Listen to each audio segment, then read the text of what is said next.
Pernah kamu berdiri diam, lalu rambutmu bergerak pelan, padahal tidak ada yang menyentuhnya?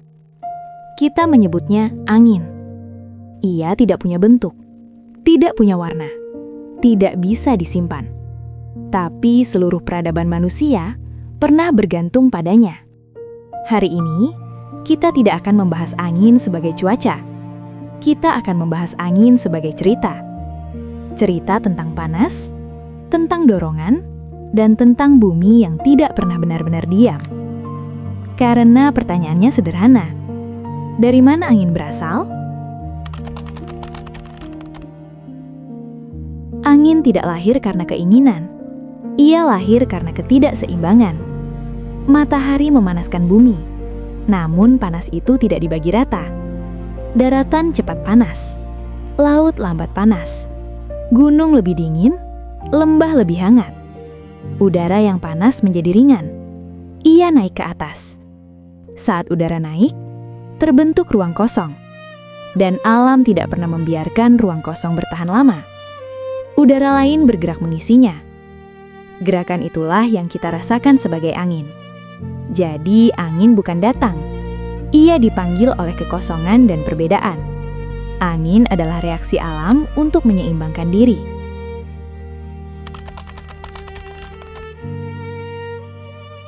Setiap sore di pantai, angin hampir selalu datang. Bukan kebetulan. Siang hari, daratan panas lebih cepat. Udara di atasnya naik. Laut yang lebih dingin mengirimkan udara ke darat. Itulah angin laut. Malam hari terjadi kebalikannya. Darat cepat dingin. Laut menyimpan panas lebih lama. Udara bergerak dari darat ke laut. Itulah angin darat.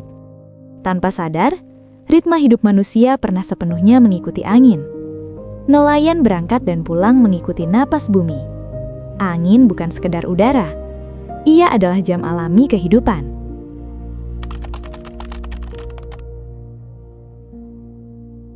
Angin sepoi-sepoi dan angin yang menghancurkan kota sebenarnya tidak berbeda jenis. Mereka lahir dari prinsip yang sama. Yang membedakan hanya satu hal: seberapa besar energi yang terlibat. Bayangkan laut yang sangat hangat. Airnya menyimpan panas matahari berhari-hari. Di atas laut itu, udara menjadi sangat panas dan naik sangat cepat. Saat udara naik terlalu cepat, tekanan di bawahnya turun drastis. Udara di sekeliling tidak lagi bergerak santai. Ia berlari menuju pusat tekanan rendah itu. Semakin besar perbedaannya, semakin cepat anginnya. Namun bumi tidak diam. Bumi berputar. Putaran bumi membuat angin yang seharusnya lurus menjadi berbelok. Dan ketika udara yang berlari cepat terus dibelokkan, ia mulai berputar. Pelan di awal, lalu semakin cepat. Semakin rapat, semakin kuat. Di titik inilah, angin berubah menjadi badai. Siklon, topan, hurricane. Nama boleh berbeda, ceritanya sama. Ini bukan marah alam. Ini adalah cara bumi membuang kelebihan energi panas. Masalahnya, manusia sering berada di jalur proses itu. Kita membangun kota di tempat angin besar selalu lewat sejak ribuan tahun lalu. Lalu saat bencana terjadi, kita bertanya, kenapa bisa separah ini? Padahal angin tidak pernah berubah. Yang berubah adalah tempat kita berdiri.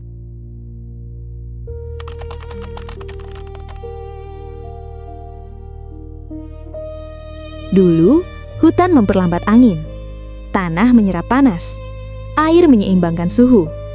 Sekarang, kota menyimpan panas. Hutan berkurang. Permukaan keras mendominasi. Perbedaan suhu makin ekstrim. Angin datang lebih cepat, lebih kuat, lebih sulit diprediksi. Kita sering berkata, cuaca sekarang aneh. Mungkin bukan cuacanya yang berubah, tapi lingkungannya. Angin hanya mengikuti hukum alam. Manusialah yang mengubah panggungnya. Kalau sampai di sini kamu mulai melihat angin dengan cara berbeda, berarti kamu teman kepo. Dengan menjadi pelanggan, kamu membantu channel Dari Mana terus menceritakan alam dengan cara pelan, dalam, dan mudah dipahami.